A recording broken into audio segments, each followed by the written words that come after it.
Sanibona, ngaphambi singene kwivideo namuhla, ngithi angithathe lethuba ngibonge isupport nothando nesikhombise lona lingaphezu kokucabanga kwethu. Siyacela niqhubeke nisupporte njalo ngokubuka amavideo ethu, ungakhohlwa ukukhomenta, ushare, ulike. Siyafisa ukuzwa umbono wakho. Sicela ke singene kwivideo namuhla. Ama-matric ezoqala ukubhala. Ngibona ama-message amaningi abantu bewafisela inhlanhla sengathi angabhala kahle, sengathi bangakukhumbula abakufundile, sengathi bangaphumelela ngoba iyona nto esifisela izingane zethu. Nezingane esuke ezifunda nezomakhelwane, nodadewethu, abafowethu, yonke labantu nabazukulu suke sibafisela impumelelo. Abaqedile ukubhala manje. Sekuze isikhathi lapho kuzophuma khona ama-results. Nakhona sobe sibafisela okuhle. Lokho esasibafisela khona bezoqala ukubhala. Usukuthi sengathi imiphumela yabo ingaba mihle. Siyazi ukuthi ke azobuya ama-results a-reflect ukuthi umuntu uperforme kanjani. Khona abazophasa ngebachelor, khona abazophasa ngediploma, ne-higher certificate, khona bazoba neshwa ke lokuthi abaphasanga kahle. Kufuneka babuyele esikoleni. Kodwa ke kule video manje ngifisa sike sikhulume ngalaba abazothatha isinqumo sokuya kuma-tvet college okanye ema-university. I-portfolio committee higher education and training kudingida udaba le-NSFAS. Bengabazi ukulenza le video kodwa ngenxa yokuthi bakhona abantu abathe ayenze le video, siyafuna thina ukwazi kwenzakalani.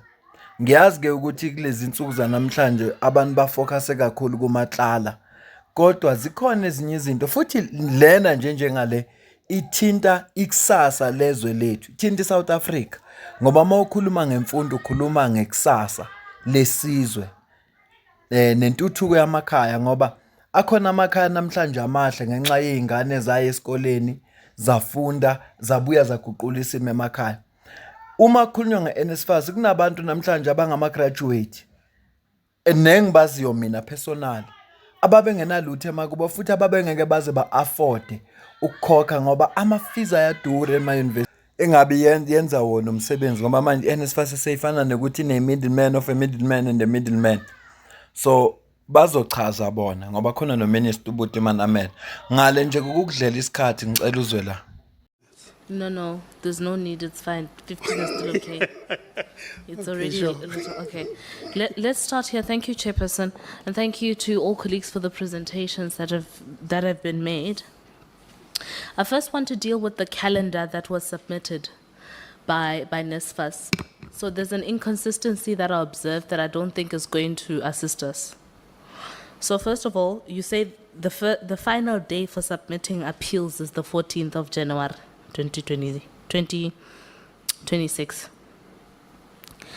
But then the matric results are only coming out on the 12th of January.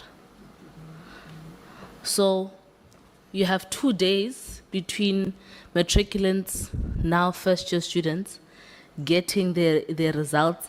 In 2 days, you're supposed to have had appeals for what? That does not make sense at all. And in addition to that, that appeals progress deadline is inconsistent with some of the institutions' academic calendars. I just went on Google to just check 2 of them. For example, wits alone starts its term on the 3rd of February, and its first teaching block starts then. So between the 3rd of February and the 18th of March, then that's where you will find the teaching block of wits. You look at UCT alone, the orientation process of UCT is taking place between the 2nd and the 13th, and quarter 1 starts on the 16th, which is 2 days after. But in between, before that, registrations would have already happened. So my worry here is that you have an appeal process that is available in twofold. So one, it is for some institutions only available for returning students, but even in other institutions, even those returning students don't get an opportunity because there's an inconsistency with your timeline and timelines of institutions of higher learning. Number 2, you're completely disregarding first-time entrants into the system and their appeals of the process of the program. So can you make that make sense? I don't know between the two of you who's gonna Mema Filika? Okay, thanks. Chair, can I speak? Okay, thanks. So in terms of, and maybe let me also speak to the chairperson's point that was raised by yourself. One of the things that have been raised, and I think has been a theme on our side, is the issue of budget versus the demand. Now, what we have done in preparation for 2026, it does not mean that we will not be issuing funding decisions or provisional funding decisions by the 15th of December. So that one, we are continuing with it. But what we've asked institutions to give us admissions data is that there's usually a huge variance between the number of students who apply versus the students who are ultimately registered at institutions. Now, in order for us to do better planning from a budgeting point of view, one, two, to understand the NSFAS exposure in terms of the number of admitted students, we need to start building in that data and that predictability in terms of future models that we want to do from a funding perspective. So the admissions data is not to say we will not, so it's not to say it's going to stop us from making a provisional funding decision to the students by the 15th of December. NSFAS has made that commitment, but we need that data to improve and also understand future budgeting perspective. What is the variance or what is the true number of students who are actually qualifying for NSFAS and what is the exposure that we have from a NSFAS perspective, and hence we need that information from institutions, because in order for a student to be ultimately confirmed and funded by NSFAS, they need to be registered at a public institution. So it's really for data analytics and improved planning on our side. When it comes to the applications information, and I also wish to stress this, new applicants, so students who are applying to NSFAS for the first time, we do not require their Matric results in order for us to make a funding decision. Hence, we've made the commitment to say by the 15th of December, we will be able to issue those provisional funding decisions. The 16th of January is for new applicant students, to say that that's the commitment we make to have concluded the appeals for those students. And why do we say that? When a student, so if we're working on a timeline to say by the 15th of December, we would have concluded provisionally funded decisions. By the way, right now, as students are applying, the only students that we are withholding their funding decisions are the ones who are approved. Those are the ones that will communicate on the 15th of December. But as we're sitting right now, when a student doesn't qualify for NSFAS, does not qualify for NSFAS, we reject them immediately. So even right now, we have students that are submitting appeals, and within the time that students are supposed to submit an appeal, they have 30 days with which they're supposed to lodge an appeal to NSFAS. So from a new applicant perspective, the timeline of 16th January becomes reasonable in terms of the ultimate timeline to say we would have concluded all appeals. But as and when students lodge appeals, within 30 days of them being rejected and lodging appeals, we work on those appeals as and when they come. So we do have a 30-day timeline in which we're supposed to respond to student appeals, and that's not going to delay. It's part of us fast-tracking the readiness for the academic year. Mema Filika, I hear your point about Matric results, fine. The bottom line, at the heart of my question is registration at institutions. So even if you have made a decision with or without a Matric certificate, the bottom line is students cannot go register at any institution of higher learning without that certificate themselves, without those results. So I first need to have gotten my certificate, and then do I go to school and register? Unless I'm the one who does not know how you get to school, or the way I got to school is now different altogether. That's the point I'm making. To say the Matric results come on the 12th of January, that's when the certificates are coming. Registrations are already taking place by then. You are giving students 2 days to make appeals of whether or what am I not understanding? Make it make sense. So we're not, okay, so maybe let me start with new applicants. When we reject a student now, if we were to reject a student today, we give them 30 days to lodge an appeal. And as soon as they lodge that appeal, we will work on it as NSFAS within the required time frame. So the students not achieving now has got nothing to do with Matric results if they are new applicants. And hopefully if they lodge their appeals early enough, and give us the necessary supporting documents, we can be able to process that before the 13th January when they have to come in at the institution. So it's not dependent on that. Secondly, when it comes to returning students, because the results for returning students, we receive those around December from the institutions. Majority of the rejections that we get from continuing students is usually where the students will say the results that we have, it indicates that they have not passed, and where they are claiming that they have actually passed, and that's where we liaise with institutions. Immediately when we get the results from the institutions, it does not take us 2 days to resolve that particular appeal when it comes to continuing students, because once the institution loads the results on the system, we do have an automated funding decisions. Mama Vileka, I hear the ideal system that you think you have, but outside of myself, Safeta and Saus will tell you that it's not true, that you don't have the resolution within 2 days of appeals, because we've had appeals that are running from January up until December all the time in every year. So it is not true that you take 2 days and you're done with that.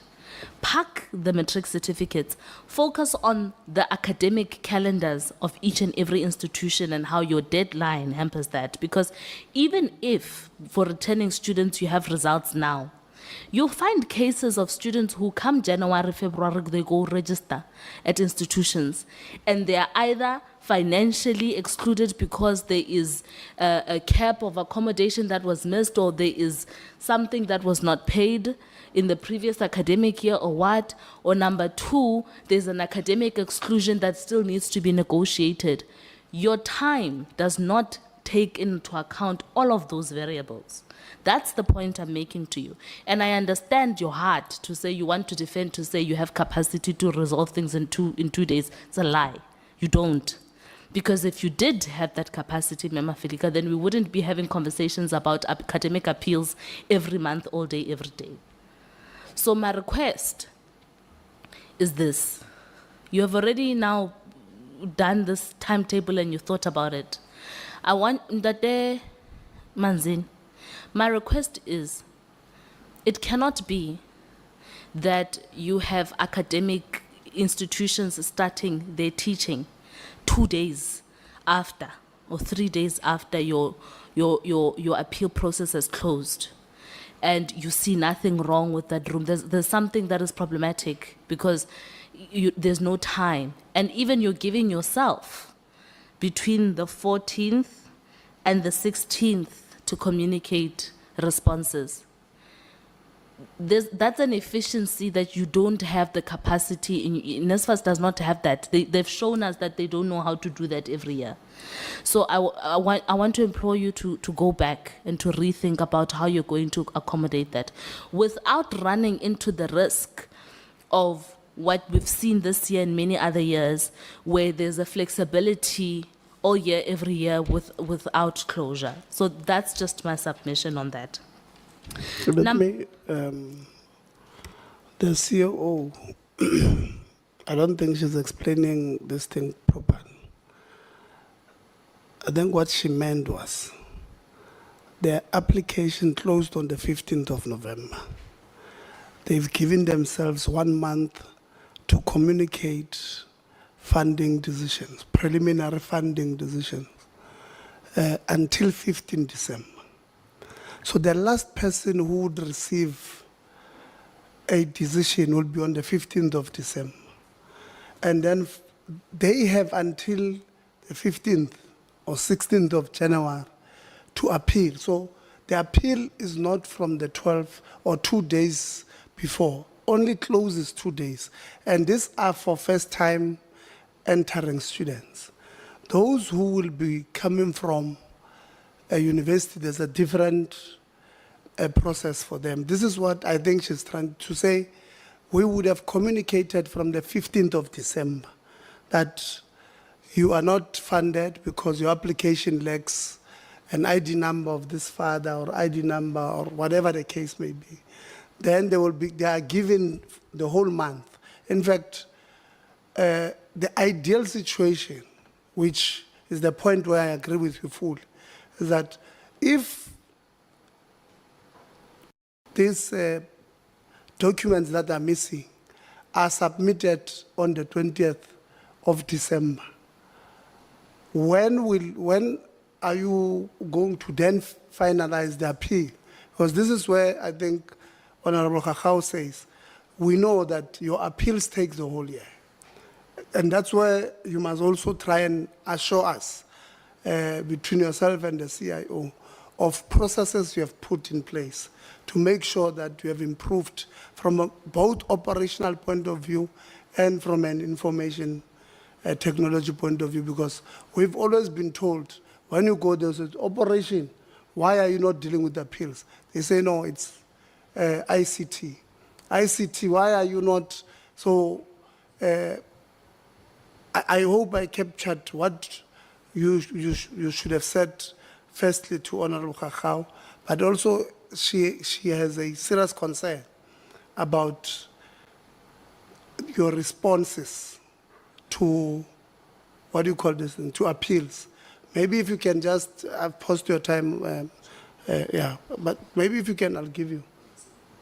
Okay, but I want them to explain. Yes?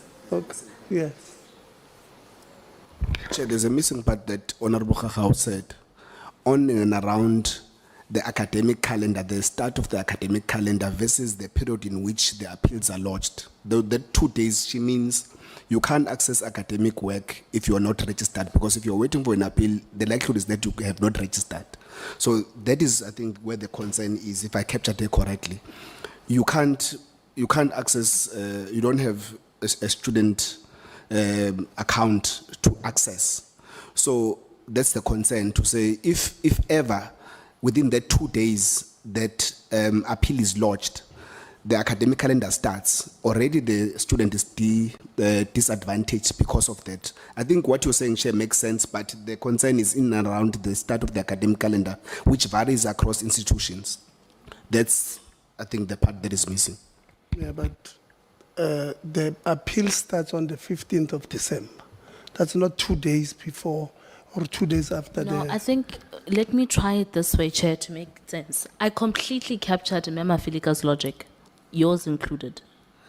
The point I'm making is, I'm not questioning whether the 15th of December to the 14th of January is sufficient time for an appeal. That's not the question.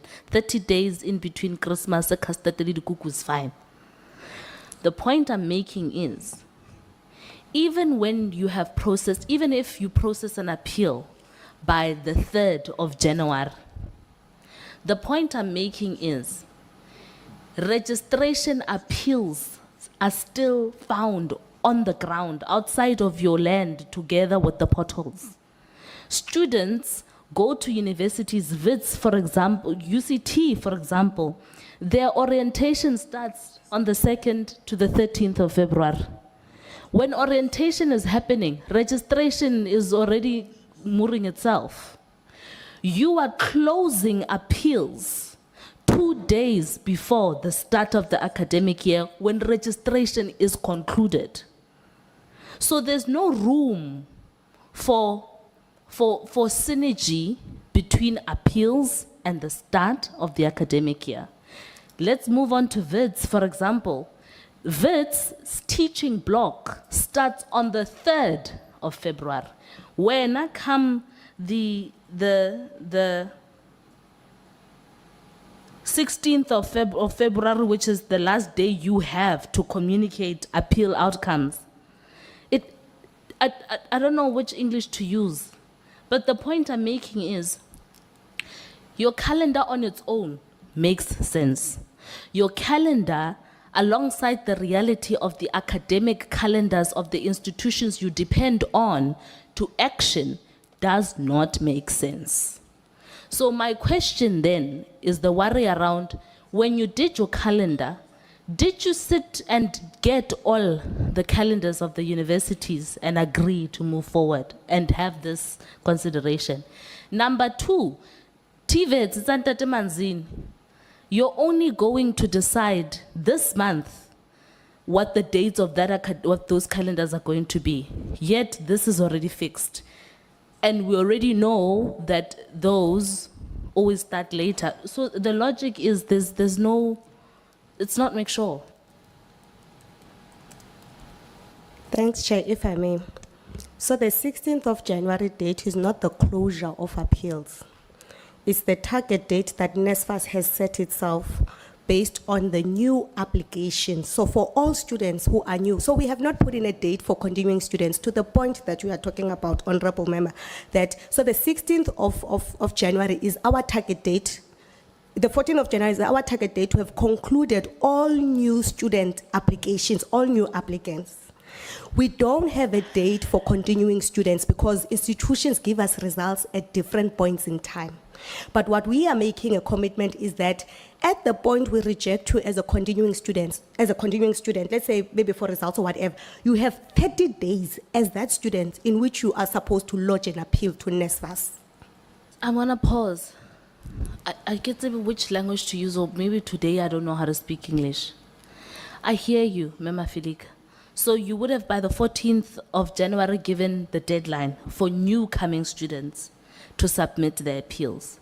And then you're giving yourself a month until the 16th of February. What is this? Is this the 16th of February or the 16th of January? Because I'm reading what was presented by your CEO.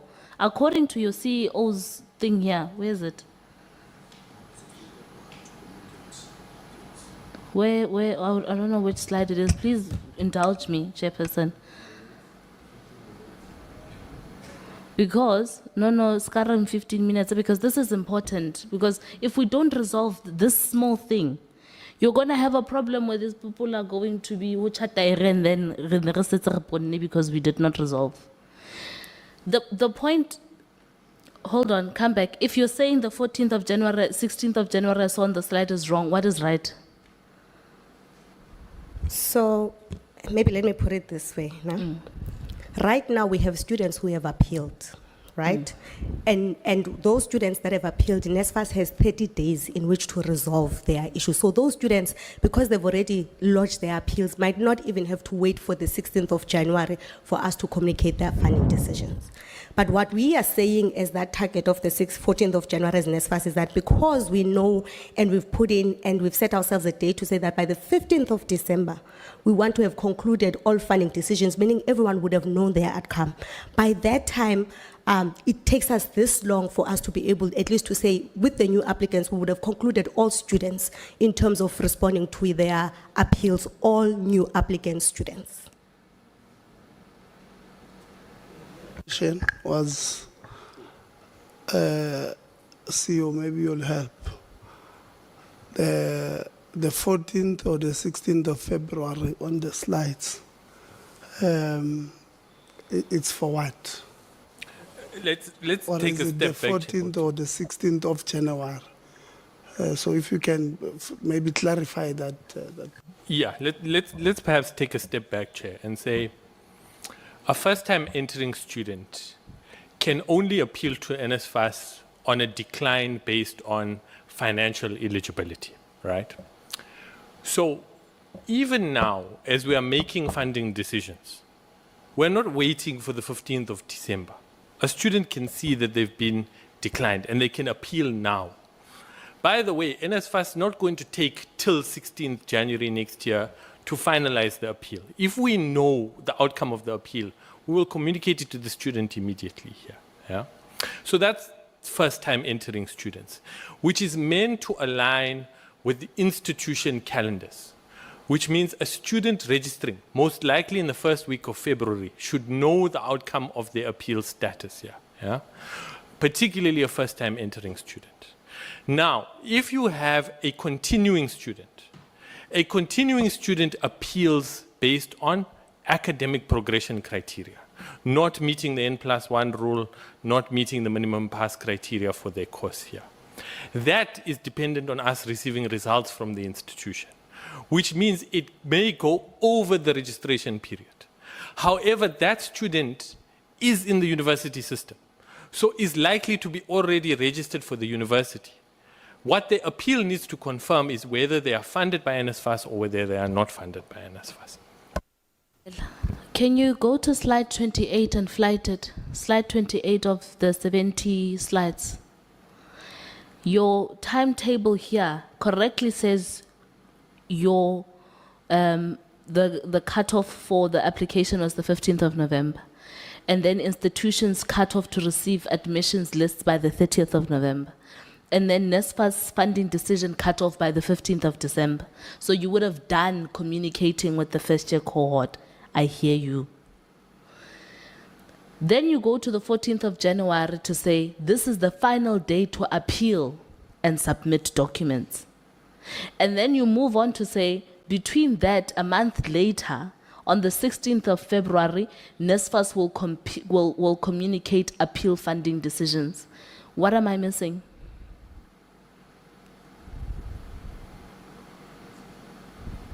Yes. Mayor. Thanks, Chair. If I may, so given that the last date for funding decisions is the 15th of December, remember a student has 30 days to lodge an appeal, right? We don't know when the student is going to lodge an appeal between the 15th of December, but the last day, based on the new applicants, the last date that a student can lodge an appeal is the 14th of January. You could have a student that lodges an appeal on the 28th of December, and therefore that's how their 30 days start. You could have a student that lodges an appeal on the 13th of January. So they have 30 days in which to lodge an appeal. That is not my question, Mama Filika. Ke tlo bua Sesotho ha tshwana ha o tlo nkutlwa tse ke bua Sesotho rena ke reng. I don't know which English to. That's not my question. My question is, if your deadline for appeals is the 14th, but your deadline for coming back is the 16th of February. But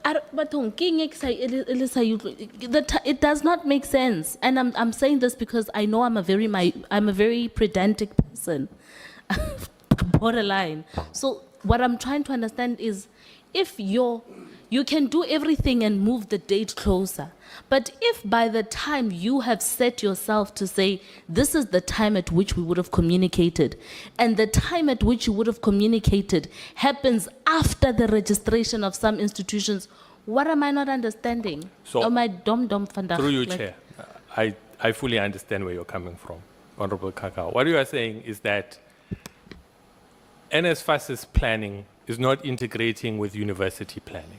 That a student who is confirmed is registered in an institution of higher learning doesn't know their funding status when they are registered. Yes, we agree. We completely agree. You could have agreed 10 minutes ago. Which is why we don't wait till the 16th of Feb to confirm the decision. We don't. We communicate the decision as soon as we have the decision available to us. But what we will endeavor to do is to conclude the decisions sooner rather than later. So we are allowing ourselves 30 days. Also alluding to the fact that universities have right up till the 31st of March to submit registration data to NSFAS. We want data as soon as possible, but the window must allow for flexibility. So we will work towards communicating funding decisions as soon as practically possible. But moving that date of 16th February could have unintended consequences of not allowing sufficient time to make decisions. I fully agree with you.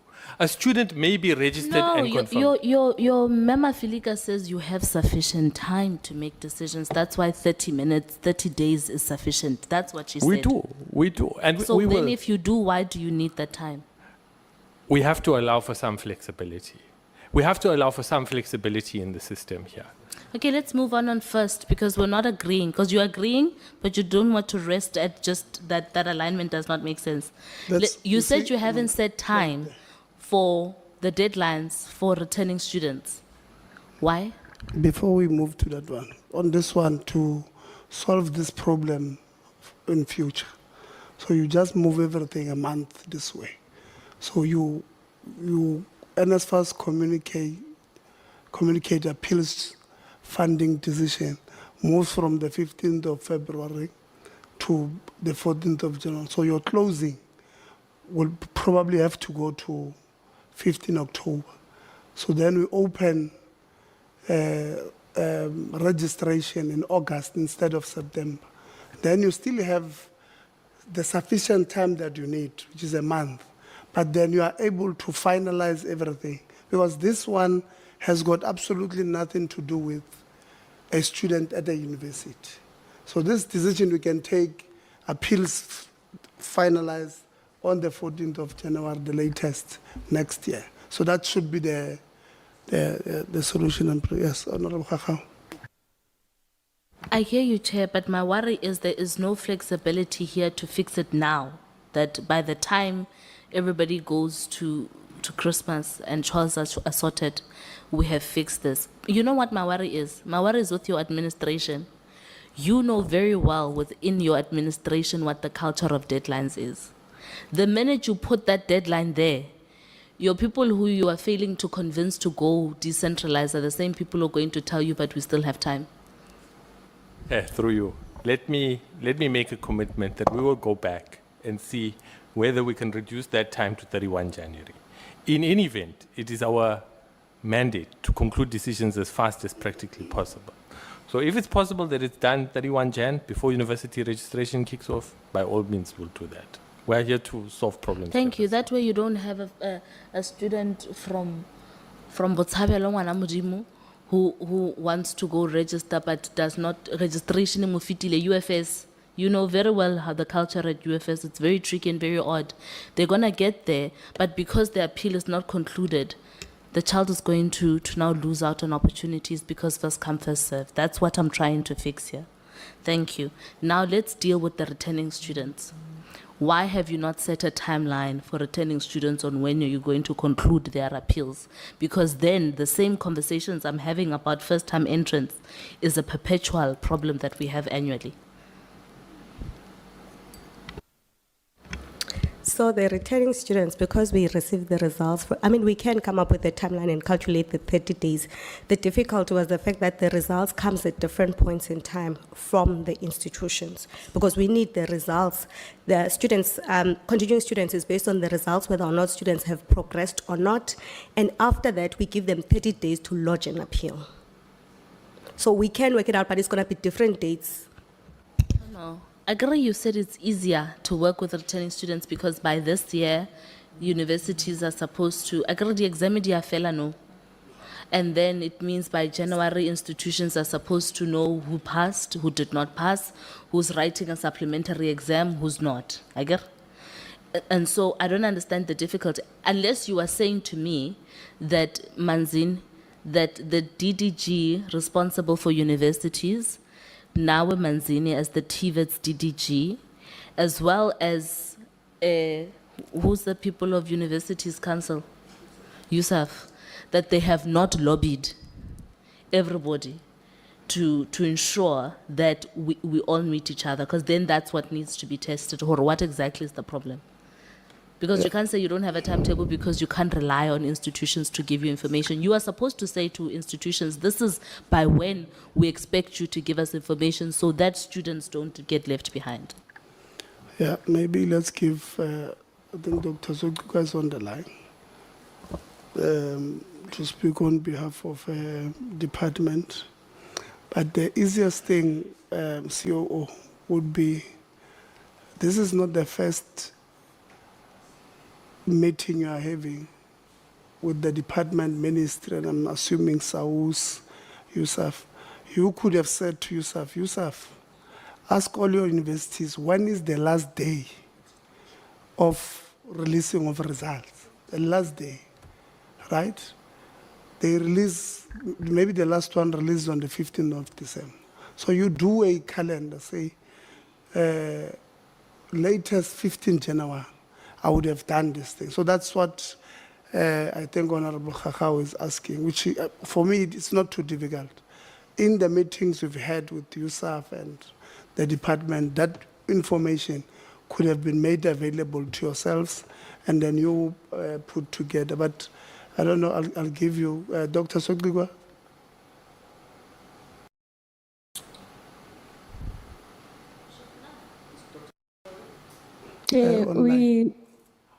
Chair, we recently engaged all the registrars, USAF and NSFAS. This matter was not raised. So we would have resolved it in the meeting had it been raised. It was not raised. So of all the people in that room, nobody thought for 1 second that the alignment of calendars for appeals is a thing that must be thought about.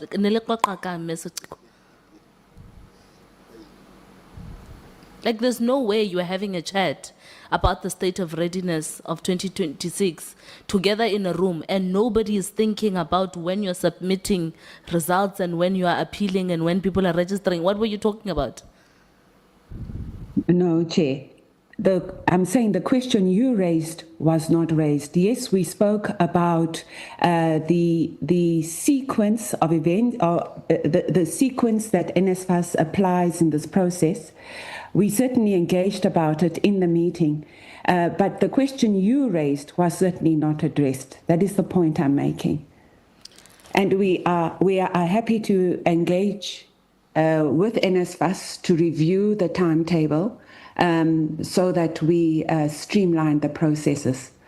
It is, through you, Chairperson, Ms. Otikwa, it is incredibly unfortunate that yourself as the DDG for universities, for as long as you've held that position, and have for as long across administrations that you've sat within this committee and heard this concern being raised, for as long as you've had stakeholder engagements with student unions, all of them have been crying about appeals processes and the releasing of communication. Even in this year, I remember very well us in this committee having this conversation and it being your responsibility as the head of that delegation to resolve it, and including yourself, you didn't raise it.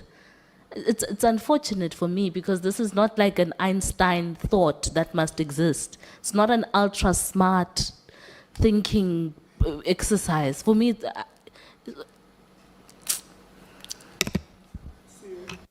Yeah, thanks, Chair. We have set a deadline for universities to send us student results, which is the 15th of December, right?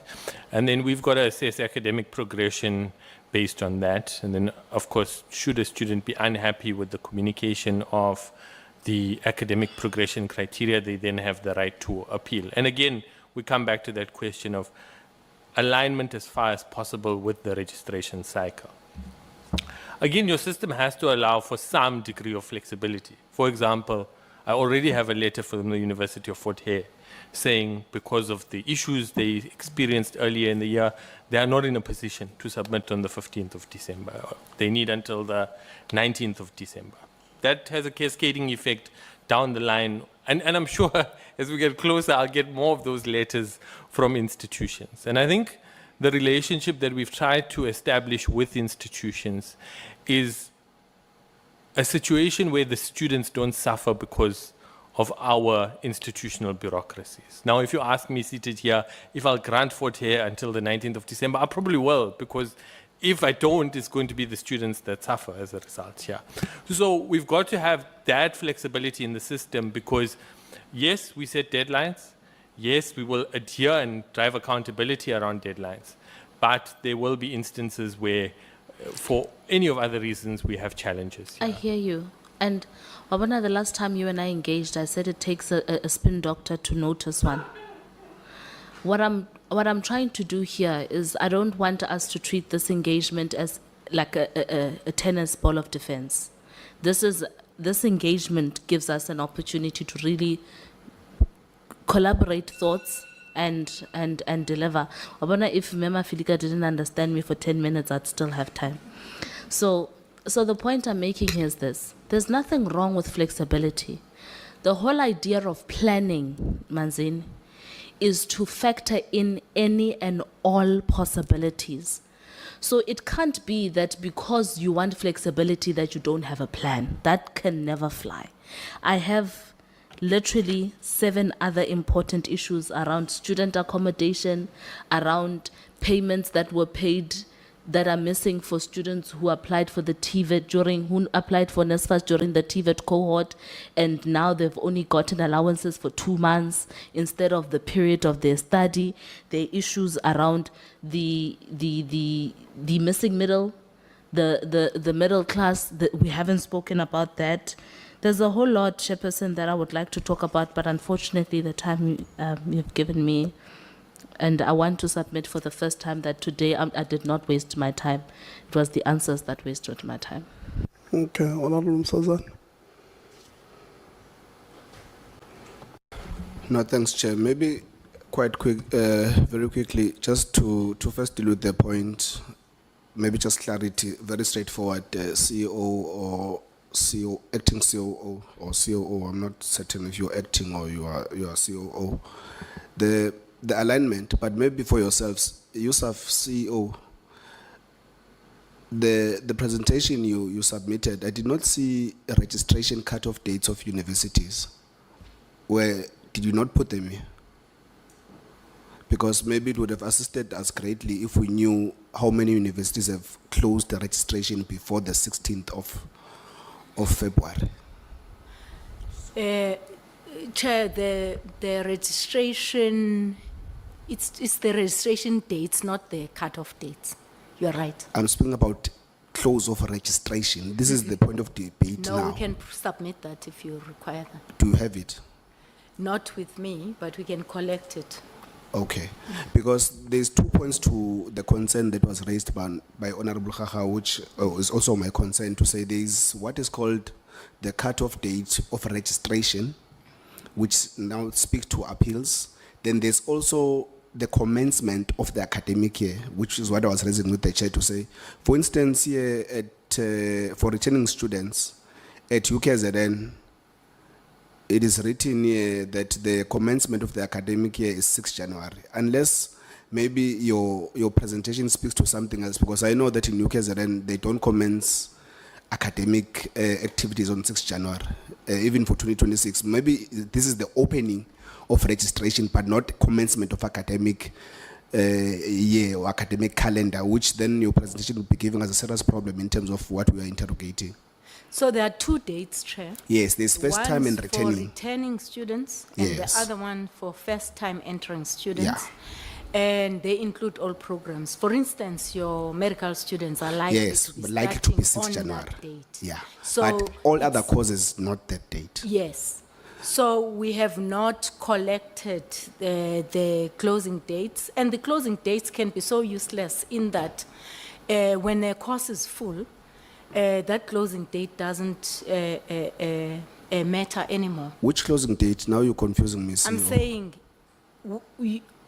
I assume that you want me to collect the data on For registration, when is cutoff date for cutoff date registration? for registration. Yes. I'm saying, in as much as we will collect that, that may be useless in that when the courses are full, that cutoff date does not help.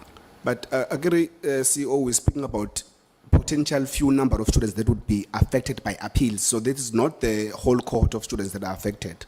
But those that might be affected might be part of those that would have been given offers or returning students. That's what we're trying to establish. So definitely it's going to matter when is the registration being cut off, so that when we discuss this topic or when we speak about adjustments of dates, it aligns with what can affect students there.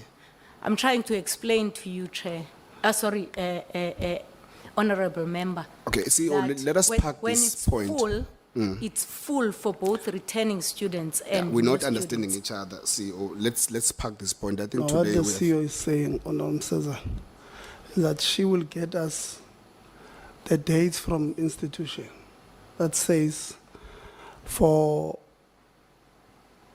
first-time entrance students, ideally would want registration to close, let's say, 20 February. I'm making an example. Academic thing they've already given us, the commencement of the academic calendar. Now, she's saying, even if you say 20 March or 20 February, if the course is full on the 2nd of February, then this one becomes redundant. So that's the point she's saying. She's saying she's going to get it. But she wanted to make a point that that date for them is not really too important, because it then depends on the flow of students into the system before that part. I think that's the point she was trying to make, but she will get us this closing.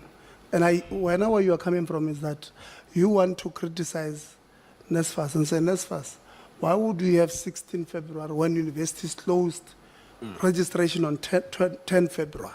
So that's the point we were going to. Yes. Yeah. Yeah, so, Chair, where I disagree with the CEO is when she says it will become redundant, the closing date, if the course is now full. Because the course being full doesn't mean that you all must have been registered when the course gets full. If there's registration cutoff that is 15 February, it remains there, whether you register on the 10th or when you register on the 15th, even though the course is full. And the students that might be affected by appeals might have to wait until the 15th to get their appeals approved or not. Hence, I'm saying it's still important either or when the cutoff date is. And it will also speak to the alignment of NSFAS and their dates, which is something that is a concern for, I think, all of us as members to say. In your meetings of preparing for 2026, how could you have not spoke to that topic to say, when the appeals are approved or closed, it must align with the closure of registration, because if you approve my appeal after the registration is closed, it doesn't make sense. You still can't proceed with your academics. And the reason why I was saying this should be accurate is because either or, if commencement is on the 6th, let's make an example of medical schools, on the 6th of January, and I'm waiting for an appeal, it means I can't proceed with my academics. If there's any assessment or anything that is done before the close of my appeal, potentially I might fail the semester or whatever the case may be. So that's why these also need to be accurate, so that when we look at the adjustments for NSFAS and yourselves as user for universities, you consider all of those things of commencement of courses and the closure of registration to accommodate the two very important aspects of academic calendar and the closure of registration. I hope that submission is fair, or you received it. Sorry, Chair, Honorable Member. You are not going to be accepted when the course is full, regardless of the closing date. That's what we are trying to explain. I think, CEO, I don't know, maybe Chair, you can explain it later, or someone else. Can I come in, Chair? I agree Please with pause my CEO, time. but I think the challenge here is we're dealing with a person that used to bend tires before he came here. So he himself knows, or even if it's full, there's a way somewhere to come register after it's full. I think that's the point. So the point, just, that is in... Chair, that's, sit down, sit no, down. I'm making a layman example to make, to sit drive down. the point. Chair, but I please think the protect my point, time. no, let me be I'm losing my serious. train of I'm thought. sorry, I'll It's be serious, unnecessary. and Cezanne, I'll be serious, I'm so sorry. So I think the point Honorable Member is making, in my understanding, is to say institutions always say, I agree, we all have our plannings to say this is the pool we have for each and every academic year, and at this point it's full. And it's true, we know that. But we've also seen that some institutions have flexibilities to say if another academic offering is lagging behind, then we're able to bridge the gap with all those other numbers. And so because of those flexibilities, that's where the point of the Honorable Member comes in to say the planning of the calendar must not depend on whether there is the demand and supply meet each other, but should depend on calendars themselves. I think that's the point. And in addition to that, the other example I want to make is, for example, your disbursement schedule. Your disbursement schedule says your upfront payment for accommodation, books, and tuition is happening on the 30th of January. Your upfront payment is happening on the 30th of January, but your appeal closes when? You are starting a 16th new February. I was just landing his point. I was just landing his point. No, it's okay. Honorable Mr. Chair, you see, Chair, if you, maybe it's because you are right, Honorable Khaga, we are educated, we come from this to them very well.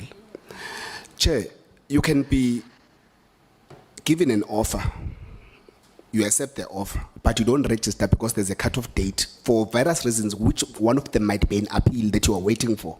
So you're not getting into a already full course, you're in the course, but you have not registered. So the alignment of dates speak to those people that are already accepted CEO, but are waiting registration. So you can't then say, because the course is full, I'm accepted, I should have been registered automatically once I get accepted. So you might need then to wait for the appeal process, which then speaks to the dates of the appeals so that they align with the cut-off date. I'm speaking the same thing that Honorable Gaga was speaking about, the cut-off dates, so I do not know where we miss each other there. But we speak about alignment of dates of cut-off for registration. Then I just only added the one of commencement of the academic calendar so that it aligns as well when you speak about the flexibility of NSFAS.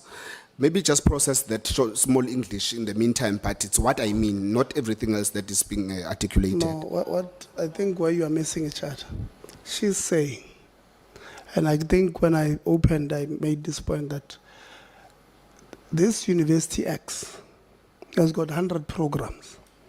And in each program, they've got 20 available seats. They make offers to more than 20 students. So when the 20 have, even if they've given you an offer, but once the 20 have taken their offers, you fall off, the course is full. Even though, so that's where she was coming from, that the cutoff date then can be redundant. Yes. For you to, you were offered a space. But remember, they don't offer 25 when they have 25. They've offered 30. But they've got space for 25. So these 25 have accepted their space. So the course is full. The debate. Yeah. But there's a registration cut-off date of the institution for students to register academically, Yes. which is what must align with NSFAS. That's what we're debating. We're not debating the course that is being full by whatever number that is being offered by University A and University B. We are saying the cut-off date for registration purposes must align with the time in which the appeals are responded or approved. That's the two dates we are speaking about, and registration academical. Chegado aphume enyuvesi ngiyayibona awuyizwa lento engishoyo.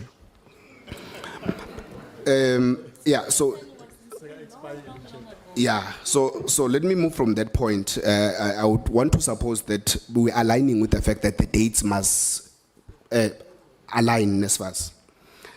Let me start with the department very, very quickly. On your state of readiness, you mentioned the CETs, the CET sector. You spoke about availability of gadgets. We saw graphs lapayana, and it's quite disappointing, and I would really want to know, or the strategy, Fuchan, please enlighten us. Why is it that your sector does not have gadgets, majority of your sector does not have gadgets to perform their duties or responsibilities, as well as internet connectivity? I do not understand how they operate with only Mpumalanga that has 100% connectivity. You have GP and Western Cape that have minimal internet connectivity, and with Northwest with at least 1% of internet connectivity. So how do these CETs actually operate? Because this is both for academic purposes and for administration purposes. So if you could really tell us, how do they operate, what are the challenges, and what is going to happen moving forward? Because in as far as state of readiness is concerned, it means that you're not ready for the 2026 academic year.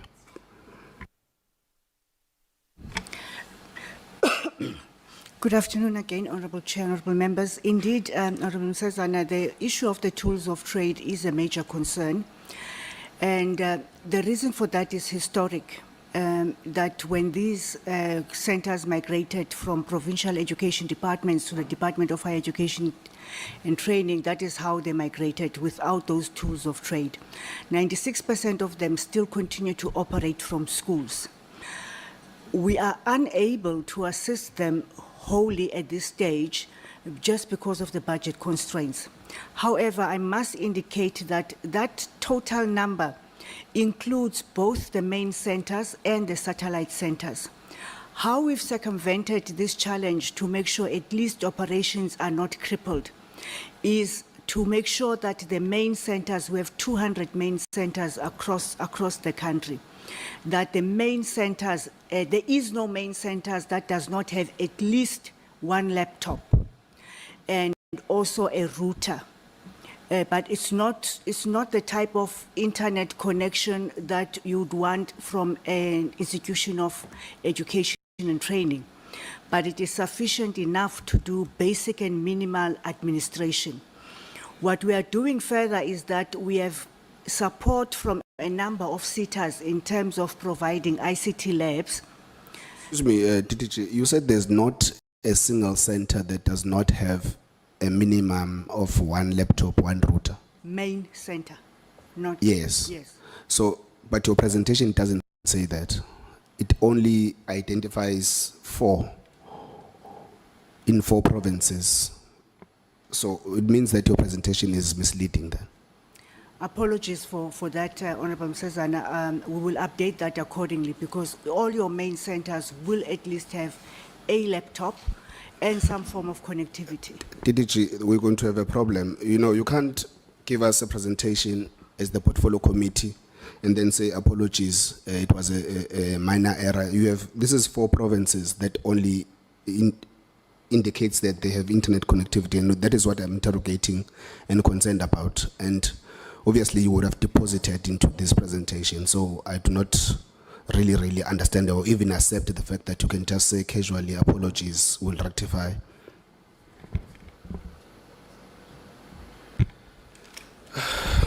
Let's just proceed to other issues.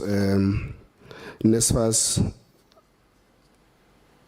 or maybe before NSFAS, DDG Ngwenya on vacancies. I had indicated to you that I would just have only 3 questions for you. One, you had indicated before the portfolio committee, I think if I'm not mistaken, it was June or July, where you said all vacancies, senior executive vacancies, will be filled by end of October. Now, so if you could kindly indicate to us if that, Chair, I think I'm being distracted. I do not know whether it's deliberate or what. It's very concerning, Chair. My train of thought, Chair, you say the department already psychologically is dealing with me. Now, members, please protect me, Chair. So yeah, I'm going to land on these 3 questions with the hope that the other questions will filter them into our second session. So, DDG Ngwenya, was that obligation, if I may use the word obligation or commitment, met of filling all vacancies, executive management vacancies by end of October met? If not, why not? And how far are they? And my second question for you is the position of the acting CFO of the department, has it been advertised? How far is it? Is it concluded as per your commitment that you had made? And lastly, I had written to yourself and also to the acting DG in and around the question of a principal of an acting vacancy or acting principal, which is a vacancy in Coastal College in KwaZulu-Natal, where we would have found that not just that one vacancy is there of senior executive management, but a number of other vacancies. I think they're around 9 to 12, if I'm not mistaken. I'll just check again and send it to you. They've indicated that those are not filled, and the position of the principal has not been advertised. And before that, there would have been a process that would have been undertaken all the way from shortlisting to interviews to recommendation, and there was no appointment done. But still, currently, that particular vacancy is there and it's not been advertised. So if you could just shed some light in those questions, I'm sure the acting DG would also assist you, because it's also a tvet branch that is affected there, where he's the DDG before acting in the DG position. Thank you very much. Honorable Chair, thank you. Maybe let me start with the position of the CFO. The post of CFO was advertised early in the year. A recruitment process was undertaken and no suitable candidate was then identified. The post was re-advertised again in September, and we are then currently finalizing the panel to ensure that the selection processes will then commence. The matter related to the filling of positions by October 2025 Indeed, Honorable Chair, that was the plan. But part of the filling of the positions in the 2025 financial year required us to decentralize given the capacity at head office. So we have had to decentralize the recruitment process to the regional office to assist and the college to ensure that we run multiple panels at the same time. While the plan was there and while we thought we had followed the change management process in that plan, there were unintended delays. One, the handover from the head office to the region did not proceed as in the manner in which we had anticipated, so there were delays. But once we had managed that process, we then encountered additional delays. One was the program that we had in October in the department, which included September-October, which included the parliamentary process and departmental process, including the G20. So some of the shortlisting which were meant to sit had to be delayed due to unavailability of members. But I want to assure you, Honorable Member, that we are on track.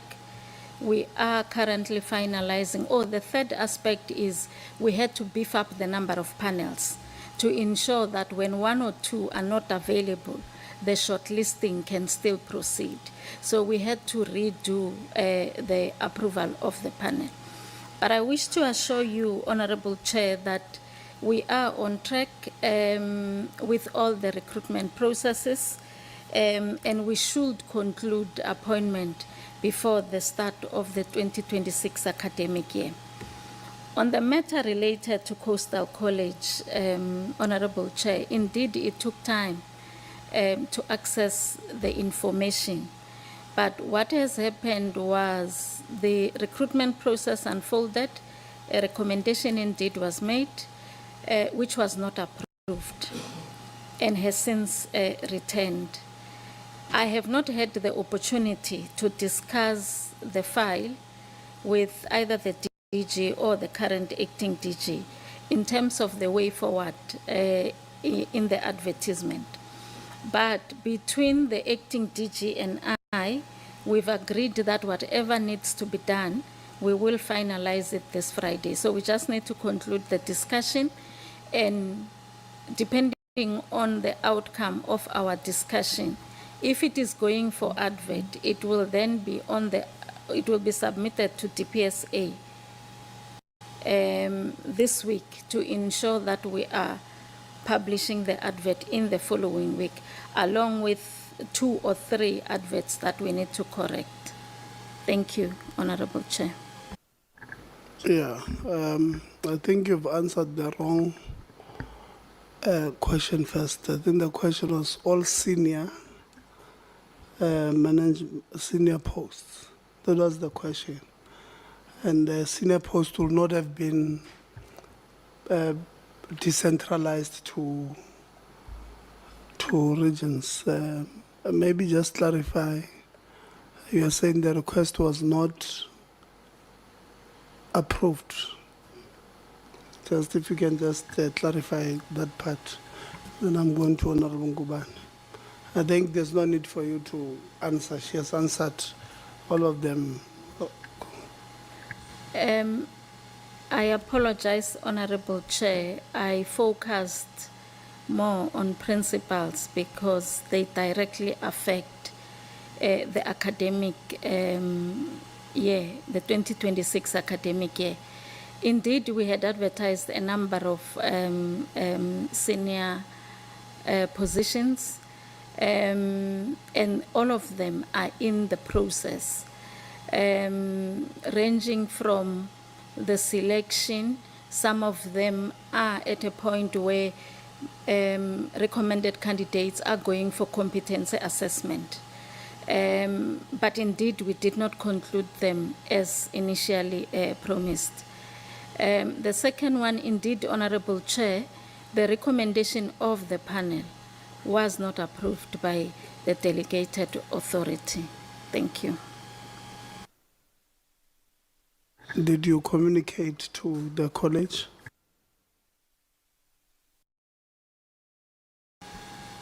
We had not communicated the decision. As I indicated, and I apologize that it took time for us to access a copy of the outcome. But we have now since been able to access a copy of the report. But it is the process that I indicated that I need to discuss it with the DG or the acting DG before we chart the way forward. Thank you. Okay, so, okay, we'll come back. Bombo. Yeah, thank you very much, Chair. The CEO of NSFAS and your managers, just to make it easy for myself as well, the reason they speak about these many dates and communication dates, the major concerns is they're saying that your date are creating the chaos during the start of the year. Both the accommodation date and all the other data, they are the one that causes chaos during the start of the year. And then they're asking why is NSFAS application and decision cycles still misaligned with the academic calendar, causing January crisis every year. So that's the main concern on the basis of their question. They said the way your calendar is planned is the one that is creating mostly unnecessary chaos during January. And they are requesting that you revisit that and make it aligned as well with the students who didn't apply, who are coming for application, accommodation, and all the other stuff. That's their main question. As a clarity on what the main question was about, it's just to avoid the crisis that we see year after year due to your calendar dates stuff. Yeah, thanks very much, Honorable Ngubane, for the question. Through the chair, I think certainly we will take the feedback that we've heard today and implement those decisions, right, or those recommendations. Let me say that we want to conclude funding decisions as soon as practically possible while following due process within NSFAS here. Yeah? So we've made quite a public commitment that I think everybody is comfortable with about at least the financial eligibility decision being done by the 15th of December. Yeah, yeah. What we will do is for continuing students, I will go back to the team and say that for continuing students, should we receive results by the 15th of December from institutions, we will accelerate the progression decision for continuing students so that they know where we stand. And as other members have pointed out, the majority of funding decisions, and when I say majority, 95 to 99%, should be done before the 31st of January, before the registration cycle commences, so that students know where they stand with NSFAS. And that last 2-week buffer between 1 to 15 February is there literally to just mop up any loose items, the 1 to 2% of students who may not have been covered by the majority of the work that we've done. But from the NSFAS side, I want to give the commitment that throughout the December period, we will put structural staff together to conclude funding decisions for both first-time students, continuing students, as well as appealing students. Pardon? Yes, okay, no, thanks, CEO. CEO, my next question is on the enrollment readiness on the tvet and CT.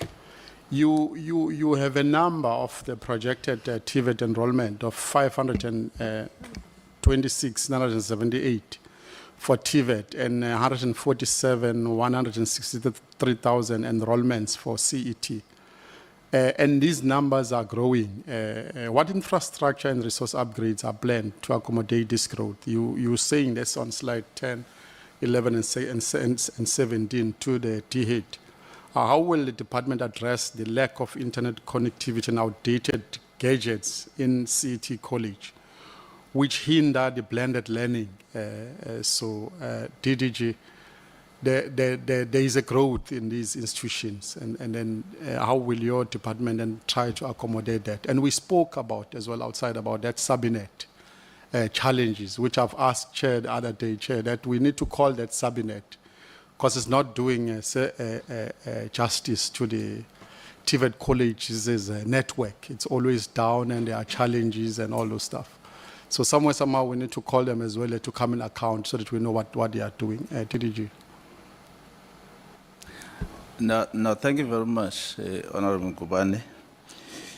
In terms of the TVET enrollments and the capacity to accommodate on the infrastructure, if I go back, I think there's a slide that demonstrates the trends from 2019, where we're seated, I think it was saying we're sitting at about 600, and it should be slide number 9. We were seated in 2019, a grand total of 634,117. So that is the physical infrastructure that is there. But before that, if I go back to 2017, we're actually sitting at about 720,000. So which means that we will have the capacity to take. The limitation comes in terms of the fiscus and the financial constraints that are within the TVET. Remember, the TVET's enrollments have been kept for the past MTF budget allocations, and I think it's only the limitation in terms of the funding for tuition, in particular in the main, and also for the maybe the training equipment. But in terms of the capacity, indeed, we will also recall, honorable member, that we have previously presented to the committee in terms of the infrastructure, additional campuses in the main and in the rural settings, where we've built about 12 new campuses. That is also increasing the capacity in terms of the infrastructure. So our limitation is basically on the funding that could actually allow us to grow those numbers. So the capacity, as we speak, it could be around 800,000 that we can take. In terms of the SABEN, indeed, almost all our 280 campuses were connected. The issue is around the bandwidth that is inadequate in some of these areas. But there is also issues where the power outages have been a challenge because if there's no power, there's no connectivity. Some of the colleges have invested in terms of the alternate power supplies. That will be your generators. Others are now going towards the issue of the solar. But sometimes there are limitations as well, depending on where the campuses are. So I will say, yes, indeed, we are engaging with some of the entities, including MNOs, in terms of increasing the issue of the bandwidth within the SABEN connectivity project. I will pause there, Chair. Thank you.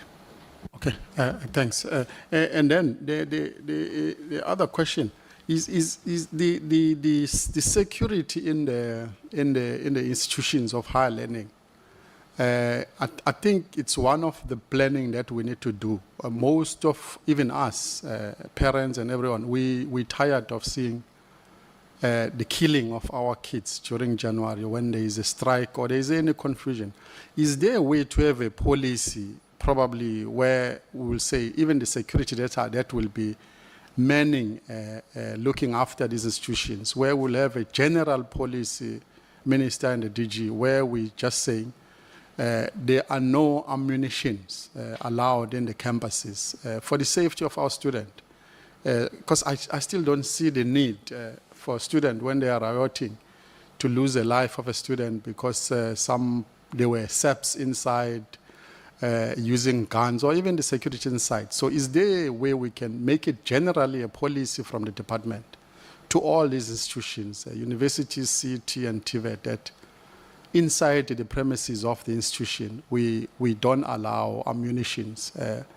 Even if there is a strike, there needs to be law that they must use this soft way of reducing strike to student, DG. Yeah, maybe before you enter, just to say, Honorable Ngubane speaks about security at institutions of higher learning. This morning I woke up, I'm told that I've got a security tender at UNISA. So I thought he was going to ask, about that. These naughty people when they want to play with our reputation. DDG. It's not the one Kamia loser. I don't know which one is it. I'm still trying to search who owns which security, so that at least I know where are my shares. Yeah. No, thank you very much, Honorable Chair. And Honorable Ngubane, I think you're raising a very important point in terms of the safety, not only of our students, but also staff. I mean, you go to certain provinces where people will just walk in and can actually kill a staff. We had a case in one of the colleges in KZN where certain people walk into the campus and one staff member lost his life, unfortunately. And that staff member happened to be in the supply chain, which means he was probably eliminated because of those. I think in his presentation, the Honorable Minister did indicate that he has established a war room. And part of the war room, there's an MOU that the department is having with SAPS, but we'll also look at all the other security agencies to say how do we begin to work together, including the setting up of the minimum standards that are required. And one of the things that we have also observed in terms of the institution is that what the chair is saying, there was a security tender. It will set out the minimum requirements. We need the different gradings as a security personnel. But nobody goes and check that after they've been awarded, indeed, all the personnel that is there, their SIRA is still valid, and also what kind of training that have been put through, because you might have been trained as a security personnel, but not to be in an institution of learning. And I think that has to be a different kind of training that they have to go through and be subjected to, how to deal with issues of protest and so forth and so forth. So there is a standard which we have been working together with SAPS, which must still be adopted and be approved, so that there has to be resources. Because if, for instance, it says the minimum standard, each and every campus should have surveillances, we need to make sure that budgets are made available for that. Control rooms where central controls, because some of the colleges or institutions have multiple campuses, who mans the control room to see what is happening and all the movements that are happening. And I think once we have finalized the MOU, we'll then have to see where do we then source the resources to fund such a standard that we would have set and agreed upon. Thank you, Honorable Chair. Yeah, the request, DG, is of a free, no ammunition in the campus. That's mainly the message that we're trying to communicate, that in the campus, even the security that are hired by institution, it needs to be communicated by the department. Because it's happening a lot. Immediately when kids protest a little bit, you start to see people carrying guns, shooting kids, which is normally is not supposed to be in institutions of higher learning. That's the main request. And then the war room. The war room. We would like to know how this war room would look, so that we don't talk about things that when they exist against another chaos and they don't assist us in resolving all. There is a lot of issues. During January, there is issues of accommodation, issues of late registration, issues of trying to get funding. So how is this war room going to look like? Because one of the other things I wanted to raise as well is on the presentation, what keep on coming up was the college's address in terms of accreditation delays of their occupational programs. And when I looked at this presentation, I said, the entities that accredit these TVET colleges is within the department as well, QCTO and the others. But you have our TVET college complaining about the accreditation of the delays. And all these things are in one house, in the department. Now we're treating our TVET college like private sector institutions who apply for accreditation. Whereas their accreditation, because we know that they're applying for this accreditation because they want to service our kids on this qualification. Why are they then getting this difficulty? Part of what we would like to see, as well, hence I'm asking, how will your war room look like, is to solve these in-house intertwined problems that are in one house, but you can have all different stakeholders sitting together solving them. Is to ask how will that war room look like, and including as well to try and ease the accreditation of TVET College and many other more problems that need solutions quicker than necessary. Yeah, no, thanks, Honorable Ngubane. I think on slide 45, if I'm not mistaken, the inaugural meeting of the War Room, and I think in our presentation, the minister had indicated that the War Room was operating at the chief director level, and he has since elevated it to the ministry, where all those stakeholders that are mentioned from the department, senior officials of the department, SABs, SITAs, NSFAS, USAF, SAVETSA, and SAUS. The setup of the War Room is that it takes into account. So it will be representative from all these stakeholders. They will be in that one, let's say one boardroom. There will be representative of SITAs as well. Key people that when you press a button Indeed. and there's a problem and it gets solved quicker. That's how it will look like. Indeed. In the past or previously, the DDGs, for instance, were not part of the War Room, but the minister has insisted that we need to have the key decision makers so that if there's something that has to happen now, the CEO of NSFAS, for instance, sits in that War Room so that there's a matter, the pressing matter that has arisen, it has to be resolved immediately without a waste of time. In terms of the accreditation, with your permission, Chair, if I may just ask Mr. Vere, who's the Chief Director responsible for programs, just to update us. But one of the limitations, as you've said, you put it correctly, Honorable Ngubane, that QCTO is one of our entities. But part of the limitations was around the capacity. You recall that most of this work was sitting with SITAs, and the capacity still remain within the SITAs, which has to be some point moved to QCTO. But one of the limitations, again, which we are engaging on it, is the funding of the QCTO and the resourcing of the QCTO.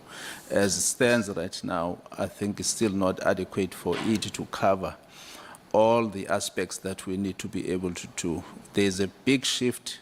There's a lot of demand from the TVET sector, but we have requested that there has to be prioritized because, again, we are doing this against the phasing out of the NATED programs. So as we are phasing out, they must be able to phase in so that, you know, communities are not disadvantaged, students are not disadvantaged, that the colleges cannot have any intake. So indeed, there are engagements. QCTO has been building capacity in all our TVET colleges. There's continuous engagements as we speak. Tomorrow we've got a sitting with all the 50 TVET college principals to look at, unblocking all those blockages that could hinder the issues of registration come 2026. Thank you, Honorable Ndukwa. Thanks, Chair. Yeah, thank you. Honorable Zondo.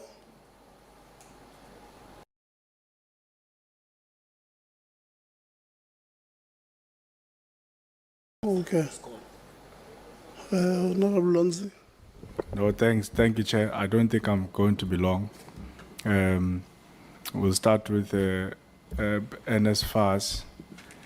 We've been receiving a lot of complaints, CEO, especially from students at the University of South Africa, UNISA, about the allowances which have been delayed and not paid, but also even about the actual allowance itself. I mean, they make the claim, and perhaps you and your team can correct it, that they get an allowance of about 315 rand. And I was quite surprised by that, because I mean, if you are earning an SDR grant, I think Enoch has raised it now. It was 350, now it's 370, which effectively means, I mean, people who are sitting at home not pursuing education are actually receiving more from government than those who are actually pursuing education. So maybe before I move on to my next questions, just clarity on that, and especially on the delays in the payments of allowances. I believe they were promised August and September or October or something of the sort, and until today they've not received their allowances. Thanks, Honorable Lonzi. Through the chair, let's start with delayed payments at UNISA. So members will be aware that we faced a budget shortfall for the 2025 academic year. We had to go through a process of reprioritization, which we finalized early in September. We issued a circular to institutions to open up the registration portal once budget availability was confirmed, so that they could upload registration data for the students and that the disbursements could be made for UNISA student, for all students in all institutions of higher learning.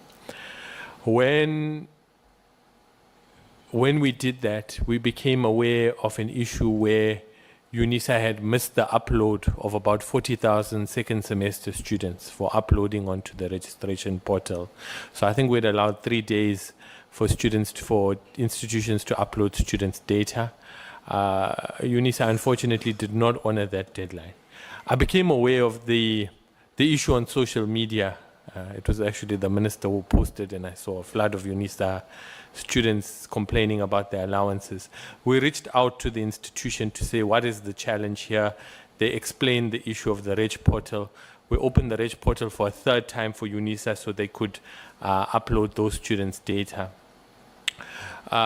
In the interim, I reached out to the colleagues at UNISA to say, NSFAS is good for the money if you can explain what happened.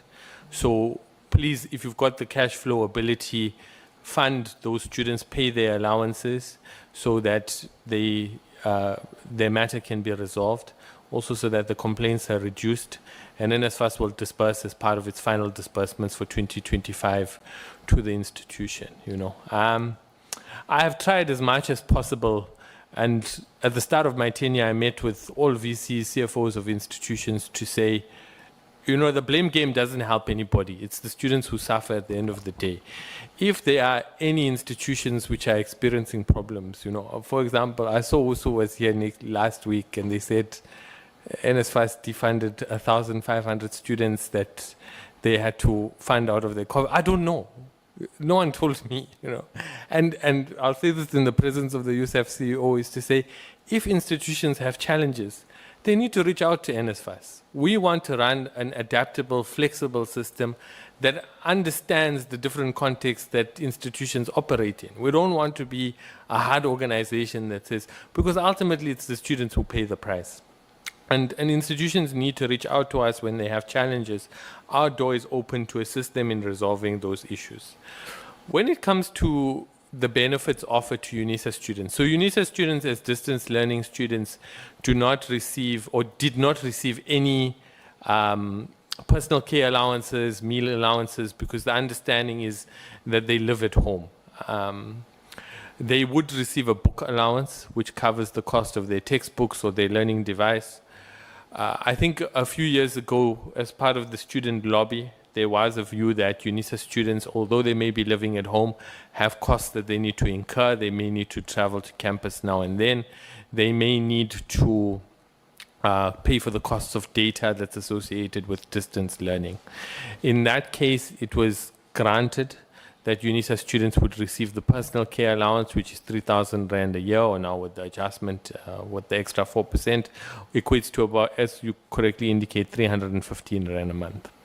I think where we are battling with NSFAS is the idea of the pressure between the benefits that are offered to students, and the benefits are simple. We offer tuition, accommodation, or transport and allowances here, yeah, versus the number of students that we are expected to support on our policy position and on our bursary guidelines. And this pressure is continuous in nature here. And let me say, the pressure always leans towards accommodating as many students as possible here.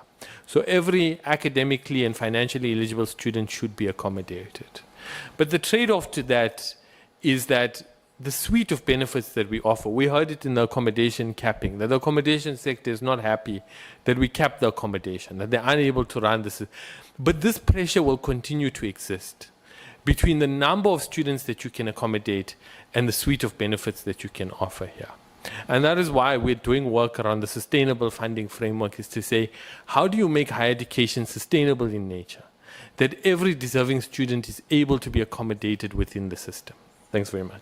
Just one follow-up on this. So the traditional understanding of a typical UNISA student, maybe back in the day, would be someone who's working and studying part-time, probably has their own income.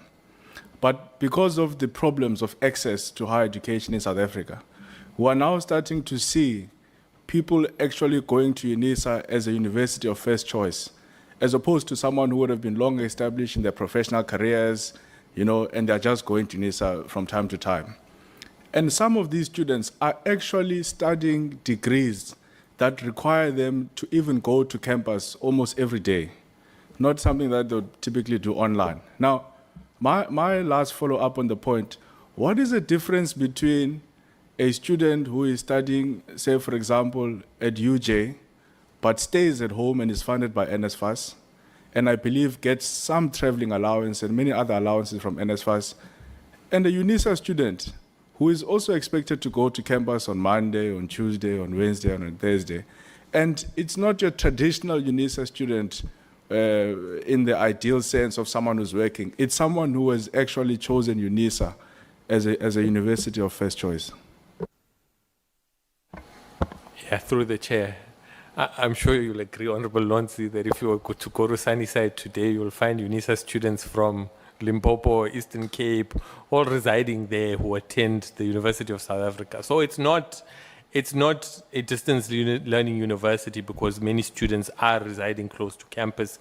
They use campus facilities, libraries, and the such to be able to study. However, in NSFAS's assessment, and we must recognize that 170,000 students on NSFAS's system come from UNISA. So it's a major needle that moves. So when we adjust for UNISA, it has a material impact on our budget. You know, even just a 200 Rand adjustment on the allowance equates to about close to 350 million Rand additionally that NSFAS would disperse. What I can commit to is that we can have an engagement with UNISA about the changing circumstances of students. And at the end of the day, we are all committed to a process to say NSFAS is a transitional vehicle that supports academically deserving students to achieve graduation that will lead to employment and productivity. We are not a social assistance, we're a human capital development organization.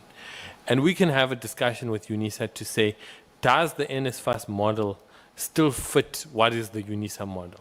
Because I think the interface of those two things are important in promoting student success, graduation, and employment. No, thank you. The CEO of USEF, I think, they're not here. USEF is here. No, I just wanted to thank you, Honorable Lonzi, for that question. I just wanted to say, I think in addition to what the acting CEO has indicated, I think we have to have also a discussion around UNISA's mandate. And that's a discussion we're going to have with them, because yes, there's a huge demand, but if with the current funding model, including student funding model, we are experiencing the returns that we're having, the pass rate and all of that, we'll have to discuss whether is this model working, but also what interventions can we make. And I think it was one of the issues from the Musia's report. Yes, it's been contested, but I think the question of UNISA's mandate and its encroachment, whether or not, but we must have that discussion about its mandate and the return on investment. Thank you.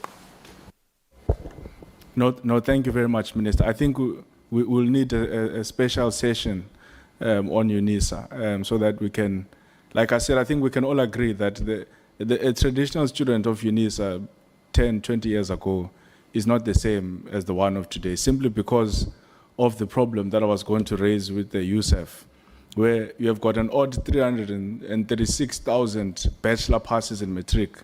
But when it comes to access, especially your F10s, universities and TVET colleges are saying, look, we can probably take up unto 250,000, which means you have got about 100,000 people that pass Matric, not just a low pass, like a bachelor's pass, meaning, yes, they may not be competitive to enter university space, but at least they meet the most basic requirements to study a university bachelor's degree.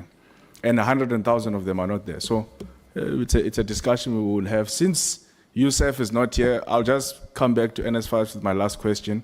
How much does NSFAS spend on the private accommodation, particularly, on private accommodation, like on an annual basis?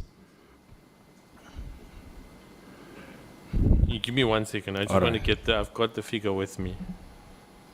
No, they don't know. They've not been auditing. Audited financial statements. I don't want to give you wrong figures. You'll,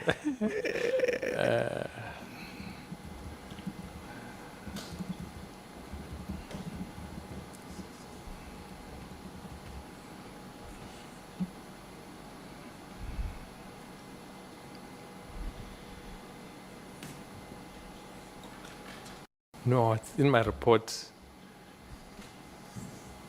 Okay, so NSFAS disperses where we disperse directly to the institutions. That is for campus accommodation, and where institutions manage student accommodation on their own, we disperse 12 billion rand in value.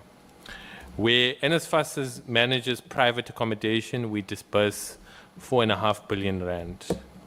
And where we pay accommodation allowances directly to students, that is when students are just given an allowance and they go and find unaccredited accommodation, we pay about 1 billion rand. And it's, in total, it gets close to the 20 billion rand figure that the minister would have mentioned. And I think it's important in the context, again, about this discussion about what is NSFAS's mandate. In that, if you look at NSFAS's disbursements this year, we'll disburse about 40 billion in accommodation and allowances, and only 20 billion in tuition. And again, it's this idea of, are we actually executing on what is our core, which is educating students? Yes, I understand the accommodation and the allowance are supplementary benefits that come with it. But in our discussion about sustainable funding, it seems that the tuition has moved a bit to the backseat. Thank you. Sorry to cut you before my time finishes. The reason I wanted to ask specifically the private accommodation is because we've seen that finally the Minister of Finance agrees with the view of the EFF that we don't need the middleman schemes in NSFAS. Now, if NSFAS is spending 4.5 billion rands on private accommodation, I imagine that would be the 4.5 billion rands that is transferred to these 4 solution providers. Now, we know that, and I remember we had this debate last time about the 5%. The 5% comes from these 4.5 billion rands, which means that these 4 solution providers, which don't even have FSP licenses, by the way, Minister, I think that's what the Minister of Finance said, that on top of NSFAS having outsourced its responsibility to 4 companies, these 4 companies themselves don't have the competency to perform the tasks that NSFAS has outsourced to them. And as a result, they've then had to outsource that task to another company, a middleman of another middleman. Now, if you count 5% of 4.5 billion rands CO, that is 225 million rands that is being spent on these middleman companies. Now, we sit here, we complain about funding shortfalls, we complain about not being able to increase allowances for students at UNISA, we complain about not there being enough money. But we've got 4 middleman companies who are not even performing the role that they had claimed to be able to perform in as far as the contractual obligation is concerned. And we are donating to them 225 million rands each and every single year. Now, I know I'd asked this question when you were only about probably 3 or 4 weeks in office. But I think now at least, I'm not sure if you finished a year, but probably close to finishing a year. How far is NSFAS in removing these middleman schemes that are paying allowances to landlords? Because they don't even have the efficiency, by the way. Because people are not even going to know their names if they were doing their work correctly. A lot of the time, students are forced to evict from their residences because these schemes don't have money. You yourselves as NSFAS, you've got no way of tracking whether or not once you have paid these guys money, that the money has gone. And how do we see that? There were many instances where NSFAS says, no, but we've given the money to Training Young Minds, we've given the money to Proficiat IT, we've given the money to these guys. We don't understand why they've not paid the landlord. So even yourselves, you've got no mechanism to track that these guys have paid. So how long is the process to get rid of these guys now that even the Minister of Finance agrees with us that we don't need the middlemen in NSFAS? Yeah, thanks. Through the chair. So when this question was raised at the portfolio committee sitting, I think it was in May, we had committed to a full comprehensive legal and forensics review of the student accommodation function. Yeah, right. And we had equally committed that we would broaden the scope of the legal review to indicate whether NSFAS holds a statutory mandate to manage student accommodation. If you read the NSFAS Act, it does not refer to student accommodation. Yeah. And I'm pleased to say that that legal review is now at its tail end. It will be concluded before the end of this year.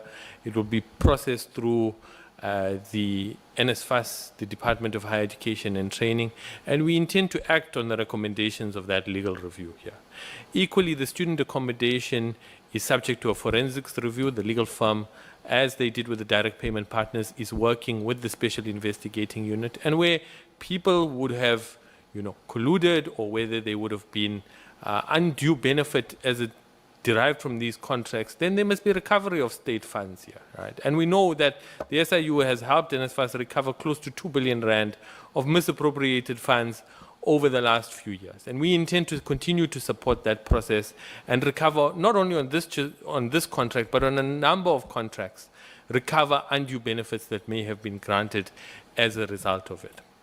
I think the broader question is very important around how NSFAS needs to build its own requisite capacity to be able to execute on its mandate as provided by the NSFAS Act, right?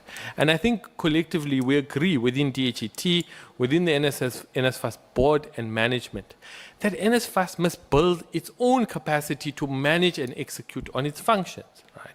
When we talk about the application cycle, when we talk about case management, when we talk about appeals, those are functions which are managed internally at NSFAS. We build the skills, the systems, the capacity to be able to execute on them here. Now, I can't account for the decisions that were taken in the past around direct payment partners, about how accommodation was structured. But very much so, if we had taken a decision to run the accommodation function, NSFAS should have built the requisite skills, capacity to manage the function appropriately. Now, a key question that we want to answer for ourselves is whether this function lies with NSFAS or whether it lies with institutions. And this is not a football that we just want to pass around. If it turns out that the mandate sits with institutions, it is our responsibility working with DHET to help the institutions build the requisite capacity to manage the function so that NSFAS's funds are appropriately spent here. Yeah? And the same goes for other functions that are delegated to NSFAS. Missing middle loans has become part of our policy mix. But NSFAS didn't build the capacity to manage the missing middle loan fund. It didn't procure the systems, the skills, the capacity to manage the fund. And it's an important decision as student funding evolves that we continue to focus that when we take policy decisions, because part of the problem at NSFAS today is that we've taken policy decisions and we've not built the right skills and capacity to be able to execute on them. And that reflects in our outcomes, it reflects in our audit reports, it reflects in our services to students. Thank you, Chair. Do you think that NSFAS, which was the question, do you think that the direct question was, do you need the services of these people? Unless if you say to me, the reason why you gave a background that you are finishing a program is because you are the acting accounting officer of the institution and your personal views may not necessarily help you if, let's say, you take a different decision based on the legal review, that people might want to contest you, that you had taken a decision before. So I'm asking if you are not answering that question directly because of this possible legal challenge that you might have in future, if you take a decision that may be challenged tomorrow. Is that why you are doing it that way? Let me say, Chairperson, I believe NSFAS has the capability to build the skills and capacity to execute. I don't think there is a need for any middleman in the institution for any major function that we perform, right?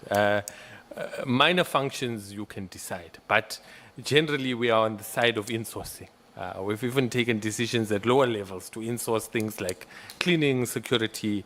Those are minor issues. The major issues, NSFAS must build skills and capacity to execute on its functions. Yeah, Chair.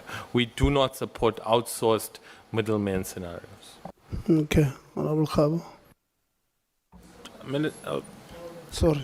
Siyibambe le video la yana ngiyazi ukuthi ivideo ende kakhulu kodwa ayikho information engibona ukuthi angiyikhiphe noma bengaphelelanga ama members of parliament kodwa lama issues abawarayizile lawa ngicabanga ukuthi ikakhulukazi nje uKarabo Cacao lo oqalile ubuza imibuzo ebaluleke kakhulu mayelana neaphila ngoba kuyenzeka ama student apply iNSFAS ibe neyinkinga bese kudinga ukuthi ba aphile noma inga approve i-application yabo kufuneka ba aphile bathola ukwenza njani ibibaluleke kakhulu lembuzo le ngiyacela kuze uPaul kwakho la comment section ngizi ukuthi wena ubona kanjani ngalokho mina nawe sidibana kwivideo landelayo ngiyabonga kakhulu.